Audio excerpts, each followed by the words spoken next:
గోవుని సంరక్షించుకోవడం కోసం ఈరోజు మనం నిర్మించిన 12,500 గోకులాలు ఒకేసారి మనం ఈరోజు ఓపెన్ చేస్తున్నాం పండగకి. ఈ షెడ్లను పూర్తి చేయడం వల్ల దాదాపు 50,000 పశువులు ఆరోగ్యకరమైన వాతావరణంలో ఉంటాయి. 5 సంవత్సరాల్లో వాళ్ళు 268 గోకులాలు నిర్మించారు. ఈ 3 నెలల్లోనే మనం 12,500 గోకులాలు నిర్మించాం.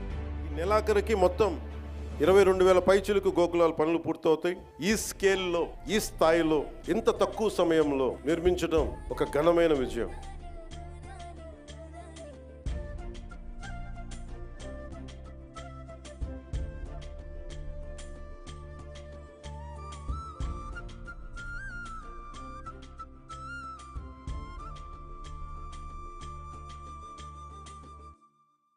ప్రభుత్వం మంచి ప్రభుత్వం ఇది. ఇది మంచి ప్రభుత్వం, ఇది మంచి